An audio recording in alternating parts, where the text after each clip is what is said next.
you dream of your motorcycle, if your day isn't complete without some time in the saddle, if all you need is the open road and a full tank of gas, well, you've come to the right place, because this is Throttled, and it's starting now.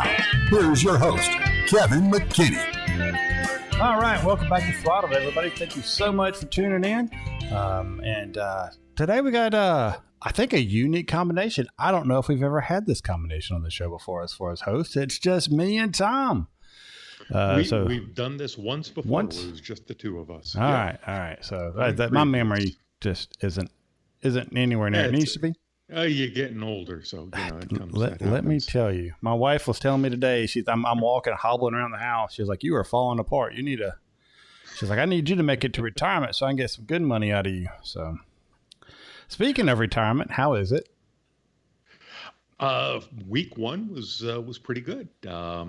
Washed some vehicles. Went for a midweek bike ride up in the mountains, so that was a little unique. Thursday weather was gorgeous, so I did about a 200-mile ride up into the Georgia mountains. Really just went up to Can you still hear me there? Yep, you're good. Keep going. Sorry, got an issue. All right. Well, Tom's having an issue of some sort, so I'll go ahead and tell you what I did while he's sorting it out.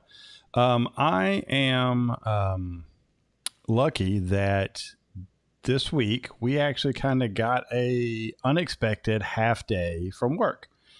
And during this half day, it was a beautiful day this past Friday.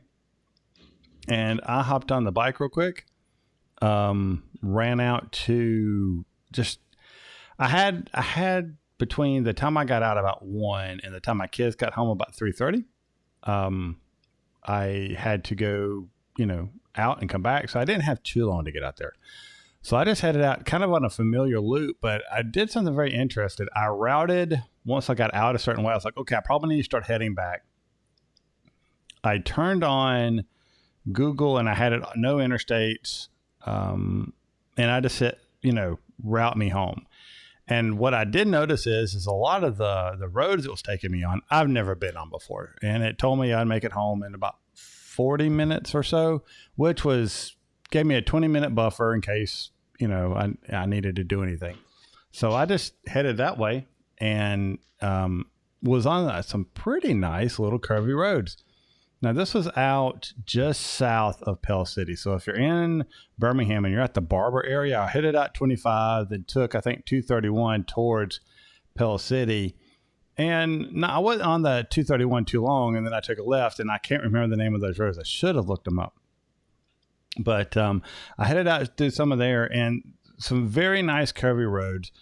A lot of driveways and blind corners and dirt and gravel in the road, so not something you would want to be flying through, but it was just really a nice time out and a nice ride. 25 from where you pick it up in Leeds down for the first several miles is a very, very twisted, curvy road, going up a mountain from the direction I was going, and then once again going down the other side, and then after that it kind of straightens out a bit. But I really enjoyed my ride. It was good. I will say one interesting thing is when I turned on the road, there was a truck up in front of me. Now, this was a rig, a large, big rig, older model. Seemed to be lower to the ground than normal, and no trailer. So it was moving through there. And I ended up catching up to him. And once we got on top of the mountain, he waved me around him. But, he was doing a pretty daggone good job of keeping up with me. He wasn't unsafe in any way, but he was able to, you could tell he knew the roads. And he was doing a really good job of keeping up with me. And I wasn't flying by any means.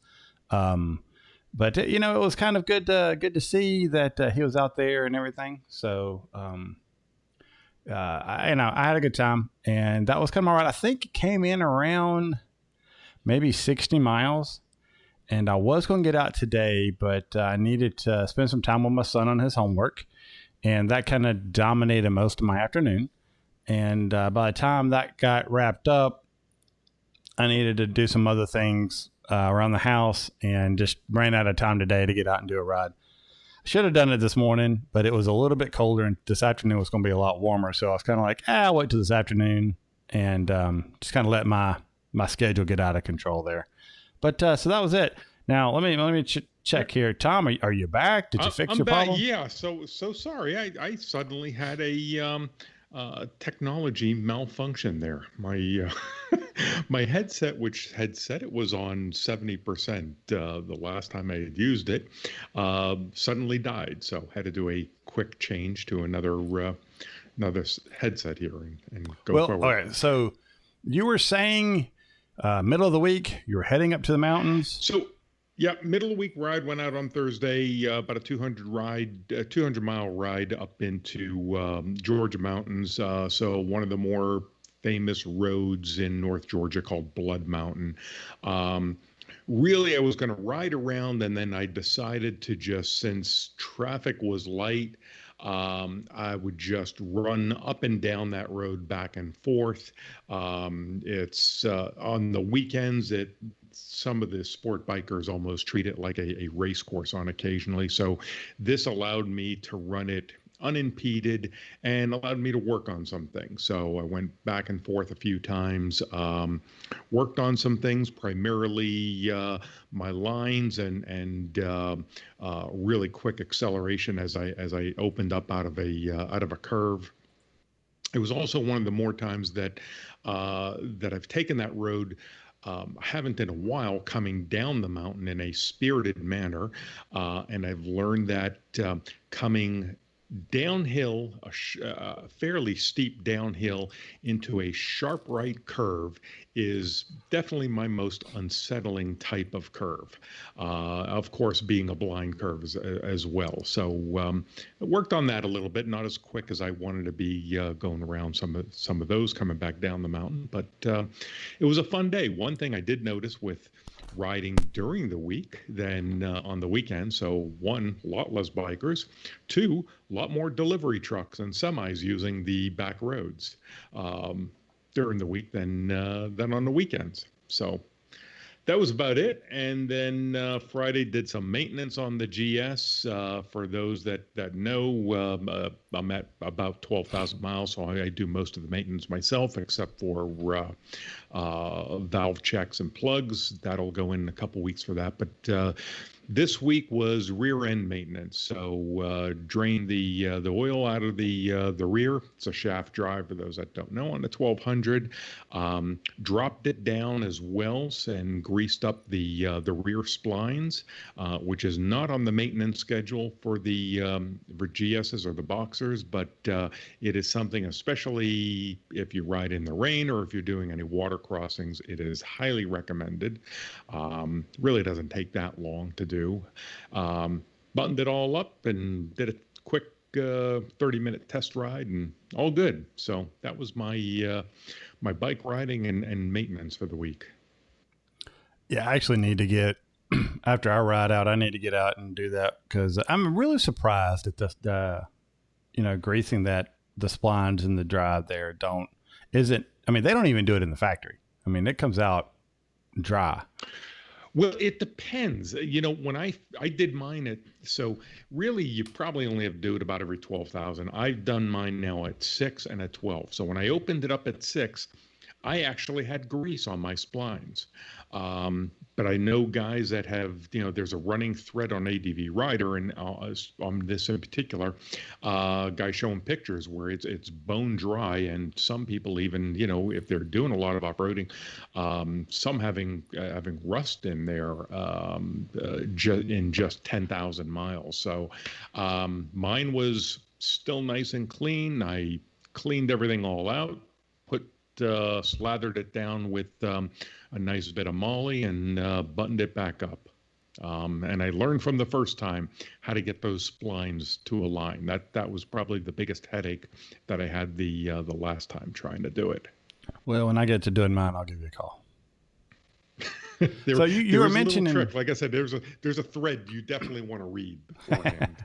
So you were mentioning trying to improve on things. I was trying to work on some things too. I have a feeling that I'm developing the habit of turning into my corners too quick. And just like I've not been happy with my lines.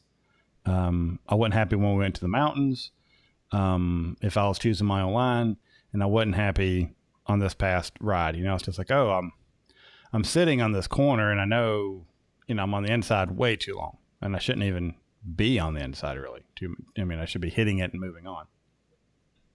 And these aren't decreasing radius things; these are just normal corners, and so that's something I really want to start working on. I was also working on moving around on the bike a little bit more, getting more movement with my upper body to lean out and not being so on top of the bike, just stiff, being a little bit more flexible. I think that just comes with getting used to the bike and then getting used to how the bike feels underneath me and everything. So I need to play around with it a little bit, but the entire time I'm thinking I really should do, like a California bike school or a track day on this thing just to, get feeling better. And it's something I'm considering. I know Rodney would be completely in service, not in service, in support of me doing that. I've seen Rodney ride, and if I could get anywhere close to how Rodney can ride, I'd be pretty happy with that. Yeah, I've looked into that a little bit myself. I'm still not sure about the track day thing, but apparently one of the more affordable ones is running Little Talladega over in your neck of the woods. They have a fairly inexpensive track day, and it's from what I understand, it's a fairly simple track to learn and fairly small. But that's precisely what I was working on was one is coming off the bike, which I've been doing more and more, but primarily my line. And what I worked on mostly was staying a little bit more outside to middle and hitting the apex and coming on as soon as I saw where my exit was, and coming on the throttle really hard as I went through the apex and kind of straightened the bike out. So basically, as I cut in, hit the apex, I was on a straight shot to the outside of the corner. Well, Sonic's just posted something in the chat that he's much happier riding a low horsepower bike than a high powered one in a curvy mountain road situation. And I got to agree with that. I think I've said on the podcast several times, it's a lot more fun to make a slow bike go fast than make a fast bike go slow.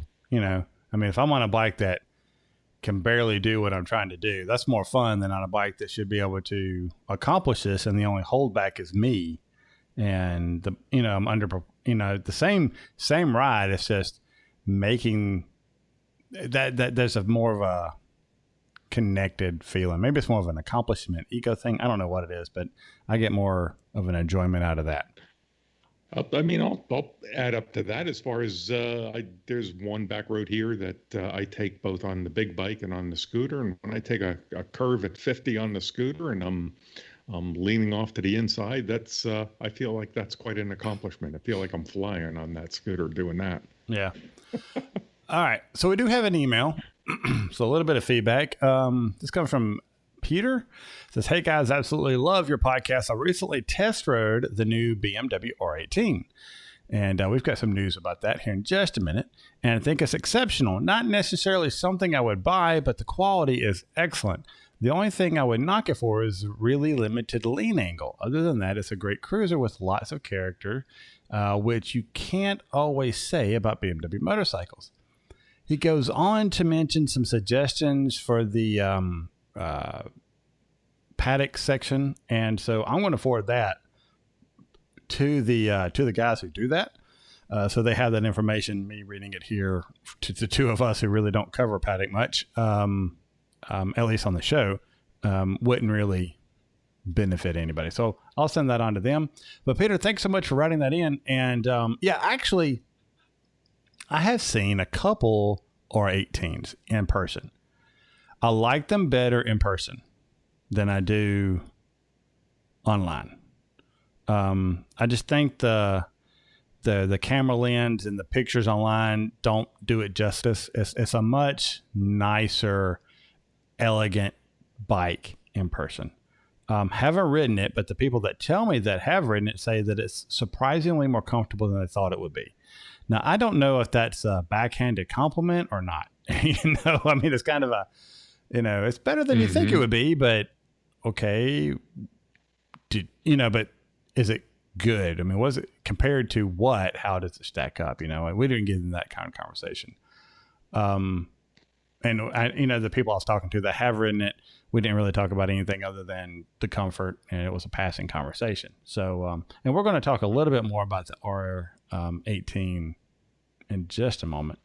But that was a little bit of feedback. So thanks, Peter. If you're interested in sending in feedback, give us a shout out. Tell us something we're doing wrong. Tell us a story. We love to hear them. Write us in feedback@throttledpodcast.com. And we'll share it on air. If you don't want to share it on air, if you just got a question for Tom or me or Larry, ask it and just let us say, hey, just, keep it off the air and we'll get back to you and keep it off the air. We get a lot of those, so it's something we do often. Good. Yeah, send them in. Hey, and I did want to mention one quick programming note. So at the end of last week's show, I mentioned that I was going to do a review of the Climb airbag vest. So I've been riding that for a little bit. However, programming note, I am going to wait until next week to do that review on that, primarily because I want Larry on the show when I do it, because he also, wears his Heelite. And part of my review will be a comparison to my Hit Air bag, which is very similar to his Heelite. So for those that, if you came on or thinking, okay, last week I said I was going to do it, wait, again, patience, wait till next week, and I'll do kind of a thorough review. I'll also give you notes as far as to a review that was just done online that was very good, and I'll focus a little bit on, and I'll mention where that review is next week. I'll focus primarily on wearability and what it's like to live with an electronic vest as opposed to a tethered vest, what the differences are. So stay tuned. All right. It sounds like we're going to have a grudge match next week. In this corner. All right. Y'all don't want me to break into my Bruce Buffer. Is that his name? Bruce Buffer? Sounds right. Anyway. I have no idea. Let's Get Ready to Rumble guy. Yeah. Don't know his name. Bruce Buffer, voice, I think. Of course. Everybody does. And then you got, which the UFC guys, just like, it's time. And I'm just like, that is a horrible. I mean, compared to Let's Get Ready to Rumble, maybe it's just me being a child of the 80s, I guess, that sticks out. I mean, I like the guy in UFC too, but, it's just, anyway, that's not what this show's about. So you had a topic that you had added. Let me figure out which mouse controls which screen here. Okay. So the topic is, what kind of rider are you? Sightseer, hooligan, long distance, off-roader, thrill seeker, commuter, bar hopper? And does that decide what type of motorcycle you ride?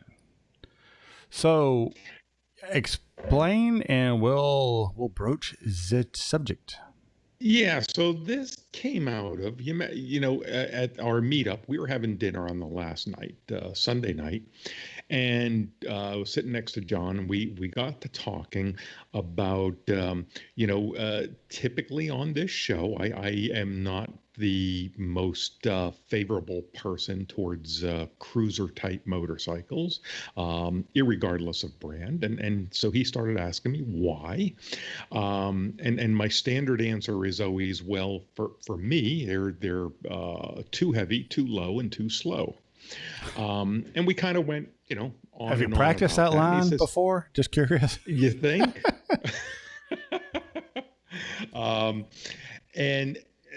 And so, he made mention of that. Well, that's what people like. And there was one couple that were on the meetup where he said, their riding is, they just like to sightsee. They travel around, they ride longer distances, but going down a twisty road is just seeing the sights. It's not necessarily road. So that got me thinking as far as, I guess, should not disparage people that's all they want to do. And the analogy I really went back to was back in my scuba diving days. I know you scuba dive a little bit, and I dove I lived in Florida. I dove for 20 years all the time. And there's all different types of scuba divers. People like to go sightseeing and just look at the fish. Some people like to go spear fishing or lobstering. Other people's like to do ultra deep dives or travel with it. So it's very analogous. And so when I thought of, as far as myself, what type of rider am I? What do I do? To me, when I travel and such, I'm not a sightseer. I couldn't tell you half the time what's on the side of the roads. To me, the road is why I ride that twisty road.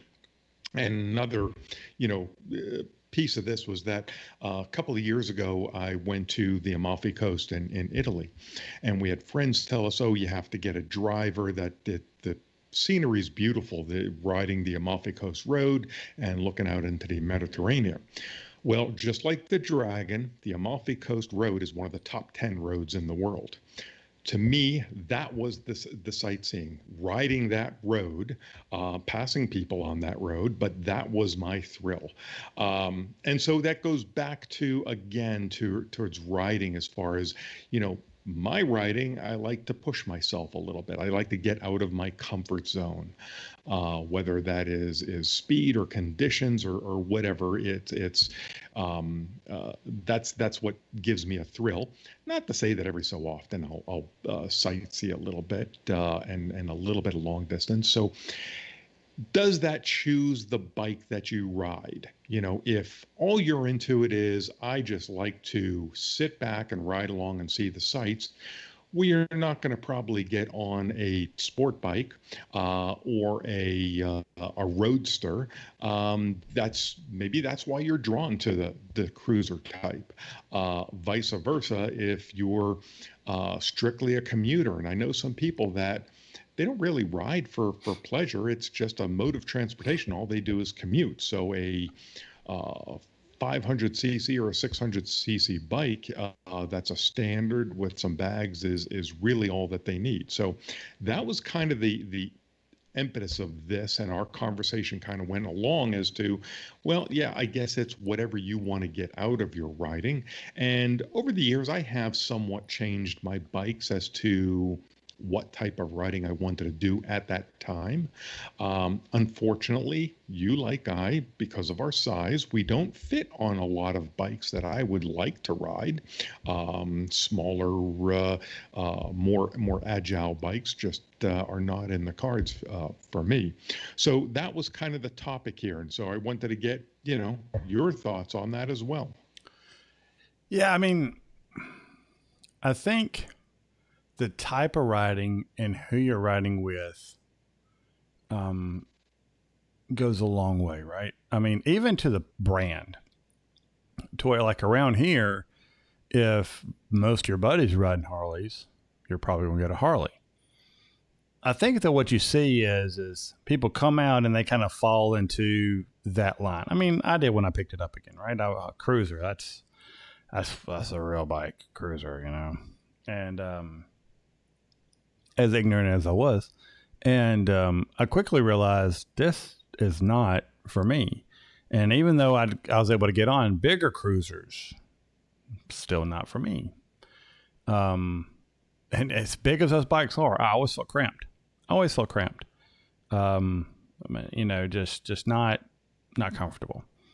And, so I agree with you that I think most of the time it's what it is. But I think you're seeing is, obviously, there's different categories, right? Thrill seeker. Let me tell you, if you're in the right spot, you can get a thrill off of any motorcycle. Just depends on, your experience level and what you're willing to do. Commuter. I mean, we've got commuters that commute on everything. I think ultimately it comes down to is, what do you picture yourself on? What do you want? What are you passionate about? And, I agree with you with the whole what type of riding you're going to do. If you're going to be, just slabbing it and you just want to get on with wind in your face and just eat miles, which a lot of baggers do, and they don't, but they also get on and hit the twisties and take the back roads as well. But, that's one type of riding. I think, if like, hey, we're going to be off-road. If you're primarily going to be an off-road rider, I don't really see many people going, you know what? That the Street Bob, it's got my name written all over it. I don't see that happening. They're going to look at more of, okay, so I have different options. I have more dual sport if I'm going to be more aggressive off-road, or I'll want something more dirt bike oriented, or maybe adventure bike. Or you might get something like, say, well, you know what? I've got a couple gravel roads or some dirt paths. I want to connect some really good twisties. If I could just get a capable Sportster, that'd be fine. These roads aren't that bad. There's nothing really horrible about them. But I would say that, and we're putting aside the whole almost any bike can go anywhere argument and taking the typical average rider into consideration, not somebody who is an expert off-road rider that can take a Harley up. Go ahead. Yeah, and some people do a little bit of everything, but it's what do you enjoy? What's your propensity? What do you get out of motorcycling? And so that was, my conversation with John, as far as, I guess, opened my eyes a little bit, and I started looking at things a little bit differently. Now, this doesn't mean I'm not going to stop disparaging cruisers or the culture that goes along with certain brands. It just means I have a better understanding, I think, a little bit more of the style of riding, perhaps. Or maybe I have more tolerance, if you will. Yeah, I mean, if you look at all the people that showed up in North Carolina a few weeks ago, we had sport bikes, we had cruisers, we had adventure bikes, we had all of them, right? We had big baggers. So, and they all accomplished what we set out to do. They all were ridden by people who knew what they were doing. And everybody had a good time. And the funny thing is nobody said anything to anybody about it. So, I mean, that's the thing, that's what I'm really liking about what I'm seeing a lot in the motorcycle community right now, is because I'm actually like, I was actually looking today, like, hey, let me try to get hooked up with like the Alabama BMW riders people. I mean, because you hear that, I was like, oh, we got a ride that goes here, we got a ride that goes here, we got a ride that goes here. And I really enjoyed our ride the other day. And I was like, if I could find some like-minded people that are planning rides and they're doable, yeah, maybe I'd want to do that, right? Maybe I'd want to join in on a few of their rides. Slightly disappointed in what I found. Doesn't seem to be there's a lot going on in the state, particularly. But it may just be the COVID thing. It's like, yeah, we kind of wrote off this year. You could tell that they were active last year and stuff, but I would figure by now I'd be picking back up. But you got to look at what it is. Like if I knew that my wife desperately wanted to ride with me, I have a feeling she wouldn't be too happy on the GS in its current form when looking at the Barca Lounger that you get on the back of a, Road Glide. So, yeah, so my wife does ride with me on the GS. She likes it. She says there's quite a bit of room. Now, I do put a top case on when she rides, so she has a backrest and all. We've obviously never had a cruiser. We have sat on an older Goldwing together, and that one, she's like, yeah, this is truly a Barca Lounger in the back. I just didn't care for the Goldwing, but yeah, for the riding that we've done, she's ridden with me on everything. One of the bikes that she said had the largest room for a passenger actually was my Suzuki Bergman 650 scooter. Had a gigantic rear seat for a passenger. That one she loved the most. The RT was pretty good, but she doesn't mind the GS. Make it comfortable. Again, I've got the Russell Daylong seat, so hint, hint. And my wife also rides in the winter time, so we have heated seats. So, maybe that will that'll coax her along if you make it comfortable, Kevin. Yeah, well, that's just it. I mean, but I mean, the back pillion of a GS compared to the armrest, relax, you could pretty much just fall asleep back there, and barely notice the rider unless you fall off at a curve or something. There's a comfort level difference there, right? And I mean, but I'm just saying this, that may be why you're choosing your bike, but also if you're somebody who likes the hooligan scene and likes that, and, I could see why a large bagger may not be what you want to do. I mean, it might, but, typically there are more niche. My motorcycles are very nichey as much as they are capable. They're also nichey because of rider preferences and what they want to do with them, right? I mean, that's why I have two bikes right now. Both of my bikes are completely capable of riding almost everything I do off-road. Completely. There's no reason to choose one than the other than my ability and my penchant for knowing that if I pick this one up, it's 200 pounds heavier than the other one. I'd rather pick up the lighter one because I know I'm going to have to pick up one of them. So I'm going to choose to pick up the lighter one just because that seems easier to me, even though that the ride out there and the ride back would be better. But while I'm there, the ride on the lighter one may be slightly more entertaining, especially if I actually learn how to ride the thing right. Now that's where I don't have that decision to make. I would never really consider taking my Vespa off-road.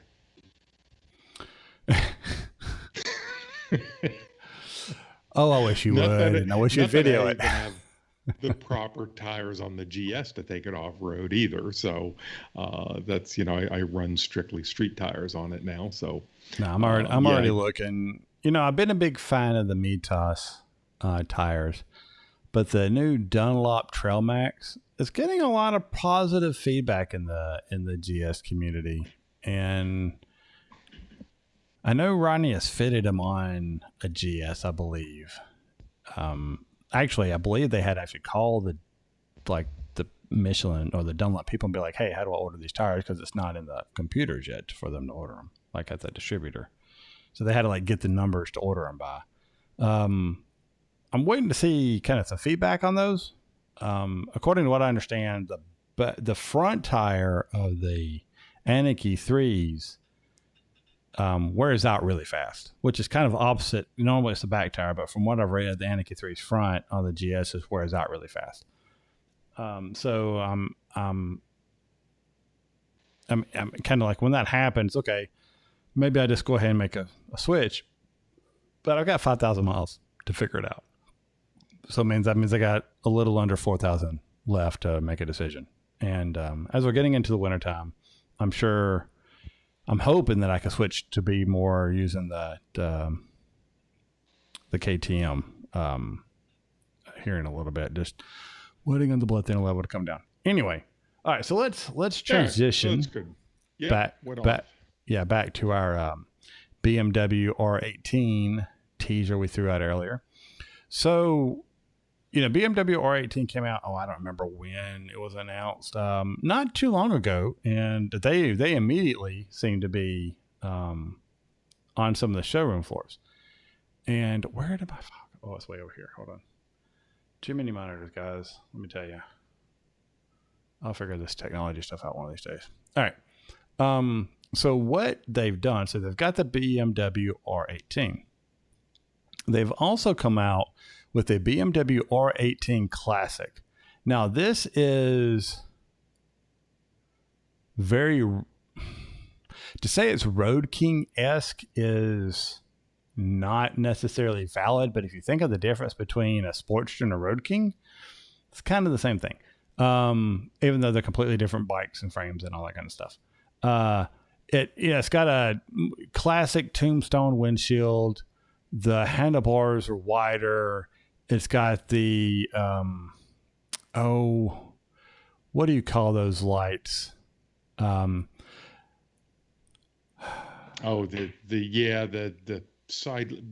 two accessory lights on either side of the headlight. Yeah, so yeah, accessory lights, and we'll go with accessory lights or fog lights, or to give you that 3-light look.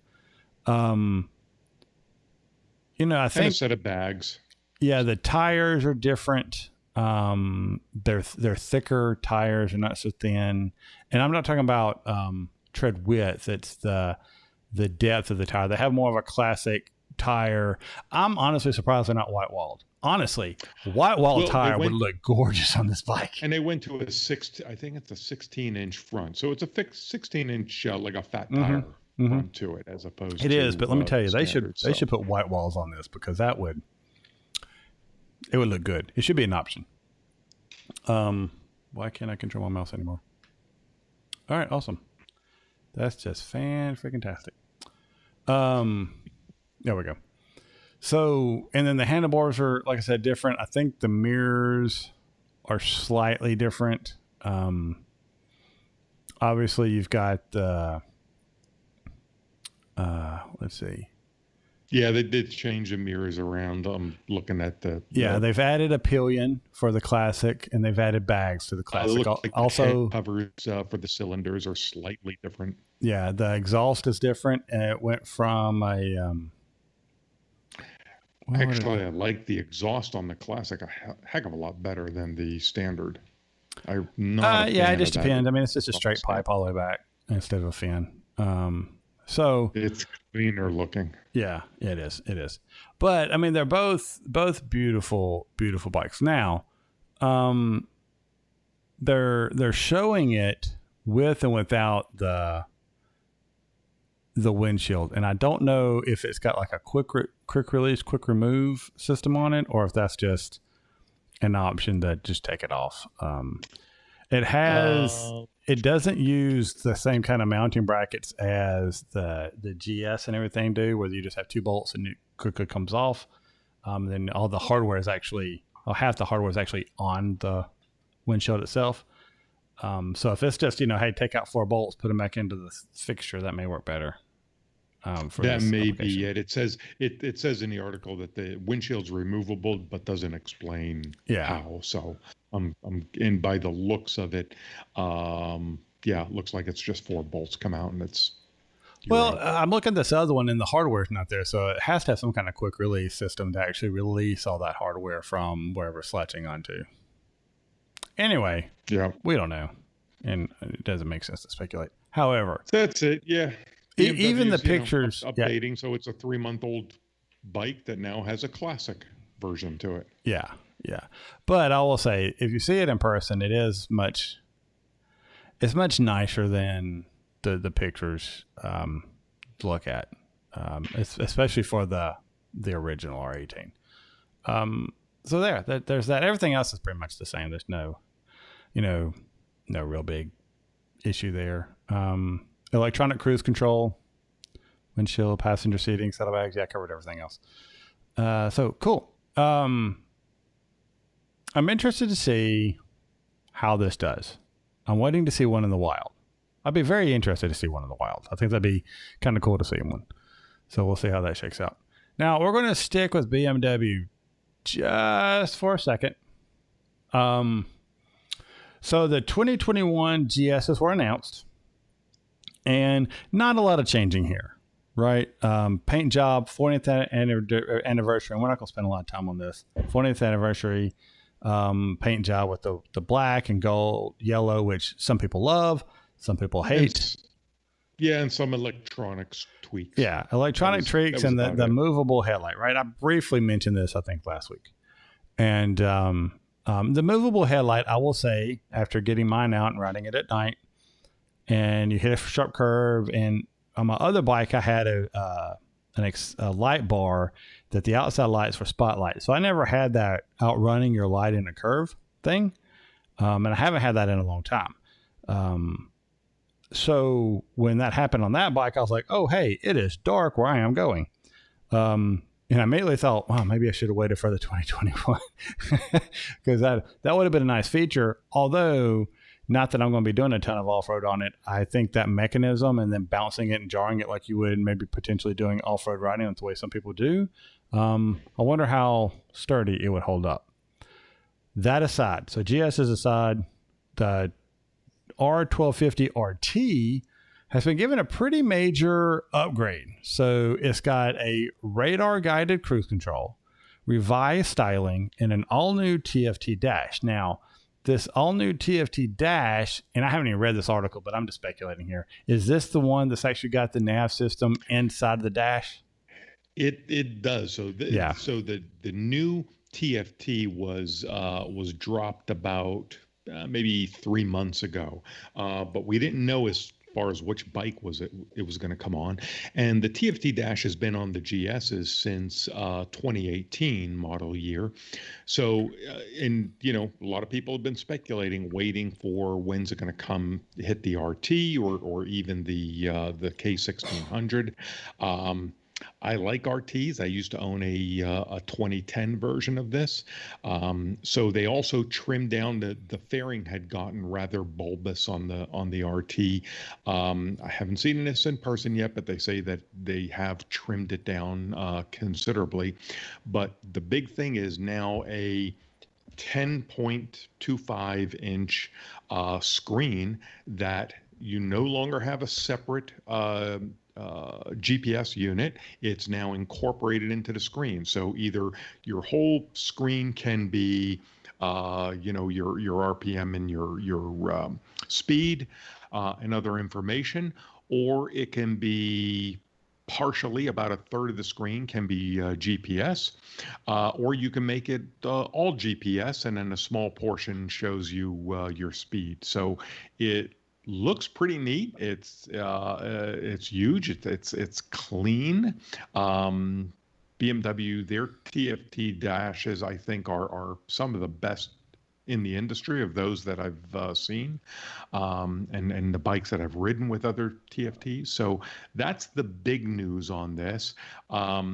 The other big news is that they did put in the dynamic cruise control that Ducati just announced. So it once you have cruise control set, it will speed up or slow the bike down if there is something in front of you, and if you're going downhill, it will slow the bike down, add a little bit of brake as you go downhill so you don't run too fast, and always maintain your exact speed to what's around you. So they're, adding that in to compete. To me, I'm less enthused about that. More enthused about that they've trimmed the fairing down and have added this TFT dash. So really would like to see what this looks like in the flesh. Yeah, and one of my questions then is when you look at the dash on the TFT, and even mine and yours, why is there so much of a bezel on the sides? When we're on such a thing where everything is, corner to corner, rugged phones don't even have as much bezel as this screen does. I'm surprised that there's so much just empty, wasted black plastic on the edges of those things. Yeah, could be electronics. We're not as bad as some. A couple of weeks ago, I test rode a Yamaha bike, the Tracer, and was really shocked where the real estate of the whole TFT was about what we have on our GSs, but the actual screen was maybe 3 by 4 inches. It was smaller than a GPS screen. That kind of threw me, and it was really I thought it was tough to read. But on this one, yeah, I'm not sure why they don't go edge to edge. I'm sure there is some design piece in there. Yeah, because honestly, they would have enough real estate on the current model if they kept the amount of bezel they have on the top and bottom. If they had that on the edges of the current model, they'd have enough real estate to do with the software update, the GPS and everything inside the same guy. Now, I have a feeling it doesn't have the CPU to actually do that, and it probably doesn't have the most accurate GPS because the current navigation, I think, is built off of your phone. And I think So the same with this. It's going to link to your phone. And this is the one thing I think is missing from this bike that they should have done. There's a pocket where you can put your phone and then charge it, but there's no Apple AirPlay on it. I think that is, if you're going to do the dash that's integrated to your phone and have the GPS there, it should have Apple CarPlay on it. well, That's and a mess, I think. so here's a problem I have. All right, so we are completely getting derailed here, but whatever. Problem I have. I'll be on a call with somebody. Oh, by the way, okay, so ADD moment, like on top of each other. Michael Buffer is the, let's get ready to rumble guy, right? And Bruce Buffer is the it's time guy, and they're half brothers, and so that's why. So I did make a slight issue there. All right, so now. Bring back on the first derailment. Bringing it back, guys. Bringing it back. All right. So it is, if you connect your phone to your Bluetooth and then your phone to the dash, and that's it. What ends up happening is you can be on a phone call with somebody, and then occasionally it'll be like, oh, they just disappear because now your phone is connected to, it's sending your conversation to the dash, right? Instead of to the headset. Now, I know a lot of people just connect they connect their GPS, their Bluetooth to the dash, and they connect the phone to the dash. And that way, that's how that works. I don't want to do that because I may have that phone and helmet on a different bike. So that's not how I want that to work. So I'm thinking about actually, and I know you mentioned before, it's got horrible issues, disconnecting my phone from the dash and just not, because they've got, the app that they've got for the BMWs is pretty sweet. If your phone's connected to it and you take off, it automatically starts recording your rides. It automatically does a lot of stuff. It gets specs for your bike. Your miles you've got left on it. And it keeps that mileage so where, like, if you get off the bike and you're in a restaurant, I wonder how much more I have to go before I need gas. You could just open up your phone and it'll tell you, when you stop the bike, you had this many miles left. That's awesome, right? But I need it not to take the phone call. I need an option to say, look, this is just for that app only. No phone, audio, no calls. And I've turned all that off. And now it doesn't really connect. You'll be like, hey, connected to blah, blah, blah. But it didn't do anything, right? It doesn't sync up and the app doesn't work. So, it's kind of disappointing. And that's where I say a major failing is not having Apple CarPlay on this, is that the connectivity with the current GS Dash, I think, is terrible.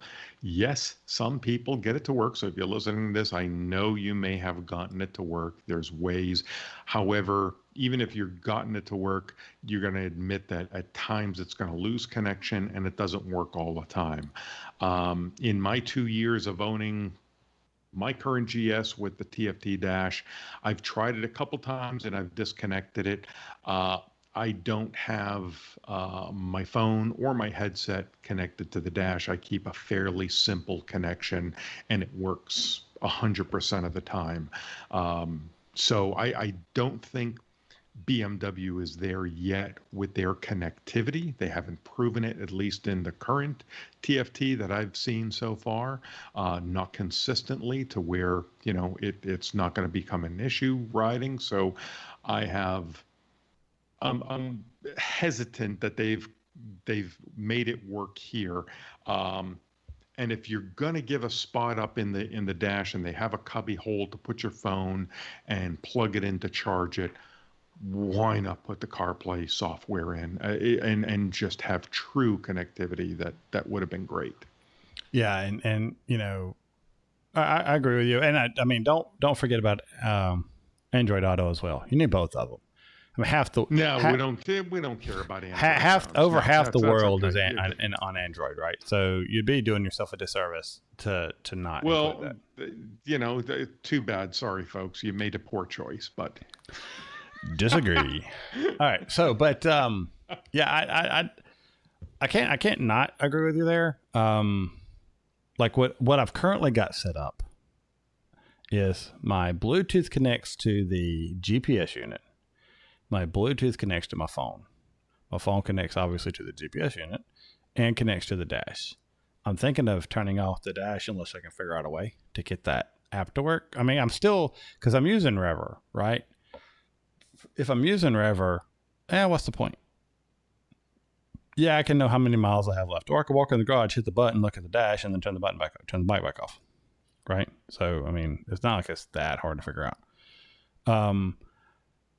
I do like how some of the accessories are placed on the... All right, so let's get back full circle, all the way back to the main trunk of the conversation here. The RT. So, starting at the top, working our way down, dynamic cruise control and active cruise control. Now, I know this is kind of a mixed bag. Some people are like, oh, this is great, right? I can be cruise control. If I run up on somebody, it automatically slows down. If I change lanes, it speeds back up. And I originally thought this when I got my wife's minivan for her, and we've got active cruise control, which they have over software disabled.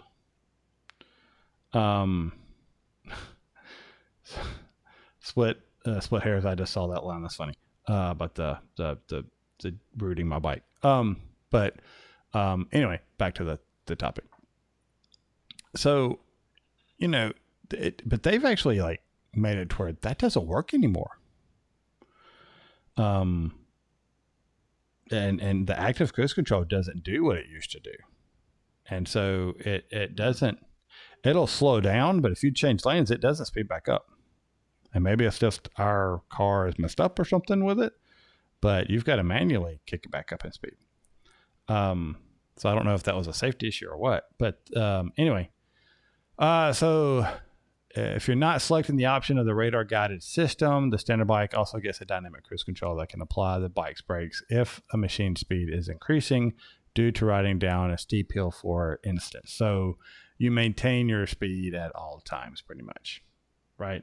The radar guided is the active one that, hey, something's in front of you, we're going to slow down between 18 and 99 miles per hour. And then speed back up. All right, we've already talked about the TFT dash. It's a large 10.25 or quarter, if you want to go there, screen that includes the ability to view navigation information, the bike's instruments at the same time. Yay! All right, talked about that. And you talked about the revised styling and more aerodynamic fairing to kind of honestly keep up with what the GS did not too long ago. And then they got a whole list of other things that they've improved on, right? There's a bunch of other I mean, tweaks several. I will say, the big difference, it's the same motor that's in the GS. It's a different, I think it's the final drive gearing that's different. So you can actually swap the final drives on these. But the gearing is significantly different. I wish the GS had the same true overdrive gear as the RT. The RT, I will say, having known one, it is a mile eater. You can get into 6th gear, you're running 80 miles an hour, and you're only turning 35 to 4,000 RPM. Where at 80 on the GS, 4,500. 45, even 5,000 on it, I think. It is a big difference. It's a much more compliant ride at speed. Well, so let me finish this, and I got a question for you. So remind me of my question. All right, so a couple things as standard. The 3 riding modes as standard. New Eco riding mode as standard. Also, that's on the GS as well. BMW's Motorrad full integrated ABS Pro as standard. Dynamic traction control as standard. Let's see, new double tone fanfare, whatever the heck that is, as standard. What is that? What is fanfare? Paint. Okay. I think. I was expecting them to have like two guys, like, you know, when you pick up the bike, standing outside going, "Yay!" Sorry. All right, because that to me, that's fanfare, right? Anyway, and a whole smattering of other things. Multifunctional instrument cluster, comfort telephony with extended smartphone connection, integrated emergency call. Actually, that integrated emergency call is probably only a UK option because currently it's on the current GSs, but not in the US. Sorry. It's like, it is on the, I think it's on the K1600s. Because I know it's supposed to be on the GSs, and when we showed up over here, we're just like, hey, there's a button missing. Hello. Yeah, didn't make it over here. It's on the Ks, so maybe it's working its way down. Yeah. And just to cover the bases, an extended range of optional extras and original BMW Motorrad accessories. All right, so that is that. So my question is if you like the higher gearing, why did you choose a GS again when you were trading in your GSA rather than an RT? One is, so again, I mentioned, that I like that this has a smaller fairing. The RT, the fairing had gotten quite a bit bulbous. It blocks the wind tremendously. I mean, if you're going to be munching miles, the RT is great because you will be in a pocket of dead air, sitting behind the windshield. The windshield goes up and down electronically as well, push of a button. That's great. The down part of that is living in the Southeast in the summertime, you get little to no airflow on you whatsoever. And it also, again, the RT weighs, I think its wet weight is about 640 or so, maybe 650 in that range. And, I've mentioned past, I'm trying to make the GS lighter. So the GS comes in at a wet weight of 540 and I've added hardly anything to it to add weight. And I've tried to get some blubber off the seat as well, to lighten it up. So that was a big thing is that I didn't want the weight and I didn't want the big fairing. Yeah, they don't get into the weight of this at this time. I mean, this is a press release. It's not something you would normally get. Yeah, I know from other sources that it's wet weight is 640. They're saying 640 on this. Okay. So that was the main thing as far as it is a little bit heavier. You get the integrated bags. And it's not as ergonomic. You're leaning forward a little bit more. Yeah, slightly. When I had my GS, I also had to get some peg lowers, and I did raise the seat quite a bit.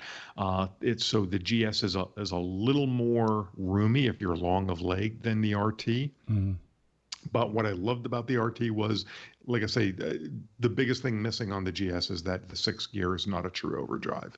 That would make the bike perfect. But if you think about the GS, you've got all that low end torque that you don't have on the RT. So that's what you're sacrificing. Well, so right? You get the same engine on the RT. It's all about gearing. You get the low end torque, but your first gear is a little bit higher. Yeah. Yeah. I mean, it's all about gearing at that point. And what I've been told, I've, had conversations with this online, and people have said, well, if you like the RT gearing so much, go buy an RT final drive and just put that on your GS, and there you go. I was like, I'm not willing to make that expense yet. All right. So we didn't get through half of what we thought we would, but that's okay.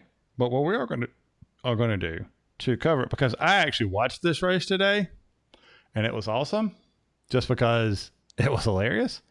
So there were some baggers going around Laguna Seca. I think it was Laguna Seca was today. I don't remember where it was at. Anyway, and this was the Moto America was whatever race I watched. I don't even know if it was today. It could have been last week's race, but it was pretty darn awesome.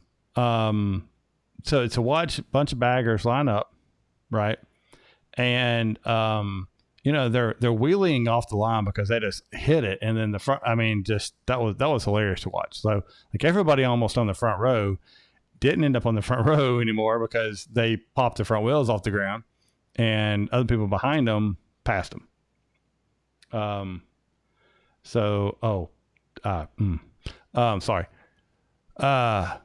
So, I mean, it was just a really cool race. And at the very end, it was between a Harley and an Indian. Hello. And the Harley was in the lead. I believe it was a road glide. Could have been a straight glide. I can't remember which. And then there was a Challenger behind it. And you could tell the road glide had the better top end speed, but the Challenger in the corners was much better in the corners and being able to gain ground in the corners, right? And eventually, obviously, passed in the corners and through curvy areas was able to build a lead and keep enough of it to where they ended up pulling away. And so in like the road glide, I mean, these guys were, quote unquote, backing them into the corners and sliding. I mean, kicking their back end out and going in these. And I'm just like, I mean, excellent riders on these bikes. But it was really cool to see. Like one of them was like a Rolling Sands edition. And I think that's the Indian that won was a Rolling Sands. Anyway, I enjoyed that a lot because it's not every day you get to see people racing those types of bikes on a professional track like that. I might be interested in watching just that, just to see, because I really enjoyed it. And so and I realized this is nowhere near the professional paddock experience that you guys are used to from Chris and Larry.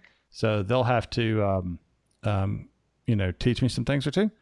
But check this out if you're ever out there. Racing baggers. Yeah, it's a thing. And it was pretty awesome. I enjoyed it. Not nearly as fast, obviously, but, like we said earlier, sometimes making a slower bike go faster is more entertaining and more fun than making a fast bike go fast, right? Because it's supposed to do that. Anyway, so that's my thought on that. And let's see. Oh, we're getting killed. I don't have much of a comment on that, so I'm just going to leave it out there. As far as I already talked about my view of cruisers, and racing cruisers is just taking it to a whole nother level. So yeah, well, apparently split hairs is not he's killing us. Go to wants to hit Starbucks with the Beamer. I may never do that just for fear of somebody taking a picture. You have to. It's like it's a magnet. You have to go to Starbucks with your GS, park it out front, and take your own picture of you sitting at a table having a coffee. I don't. It's I mean, I drink. We all do it. I drink like 3 coffees a year, and usually it's when my wife was just like, "Hey, here they had like a special. If you buy one, you get another 50 off here." That's usually how that goes. Like she gets a gift card or something. 3 coffees every day before 9 a.m. You drink 3 Starbucks coffees every day between 9 a.m.?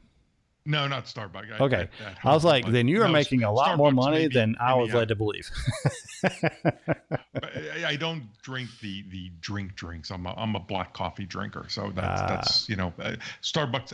I like their coffee, but it's just, strong and black is all I do. Okay, I'm going to leave that alone. All right, so so I kind of left it hanging there for a moment. And I'm just it's family show. All right, so guys, hey, that's going to do it. So let's see here. Where can you find us? Facebook, Throttle Podcast, Instagram, Throttle Show, and Twitter, Throttle Show. And we have, I've got some pictures up from our trip that we took on both Facebook and Instagram. Twitter, been trying to be a little bit more active on here and there.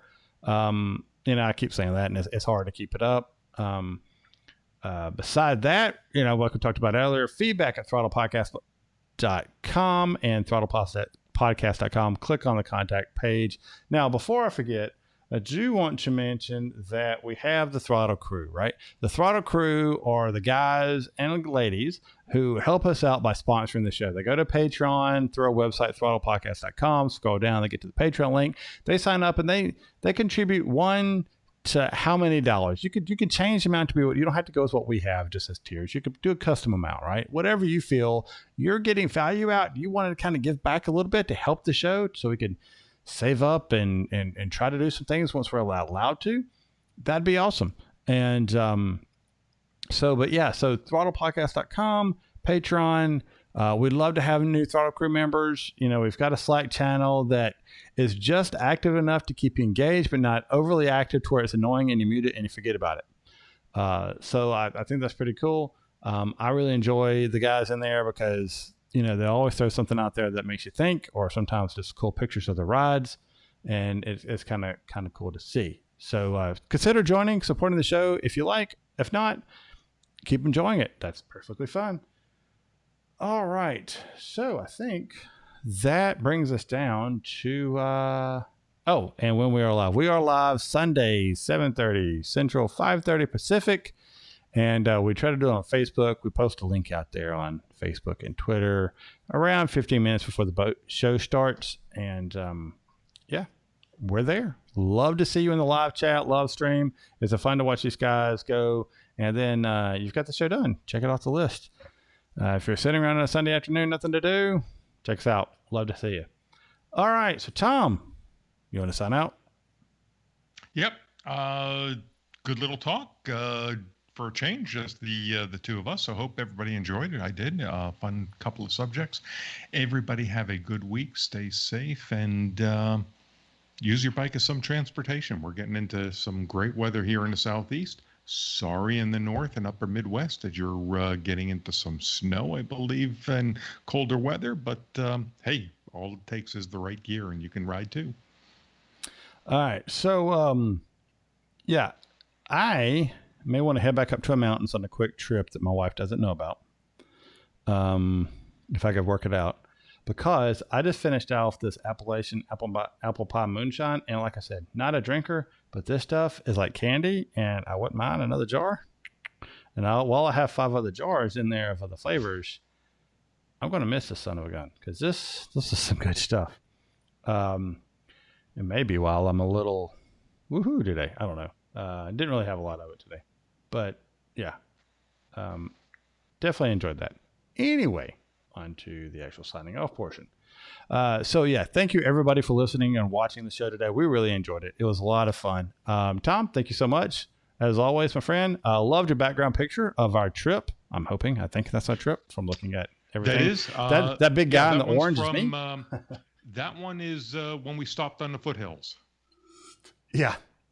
So obviously you can tell our beautiful view of clouds that we had that day. There's a gorgeous view of the mountains right behind us, but you can't see more than a few hundred yards off the side. Right on the other side of all those clouds. There's a gorgeous view. Take our word for it.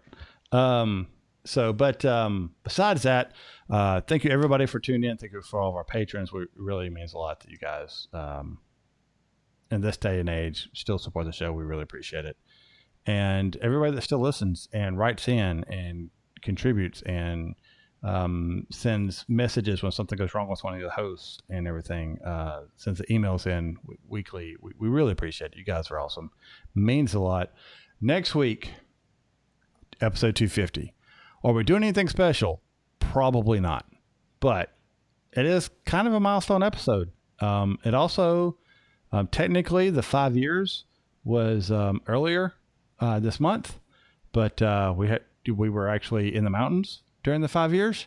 And so we'll kind of celebrate that in the 250 about the same time. Next time, maybe we can get some guests on, maybe not. Just depends on how froggy I get during the week on if I can figure it out.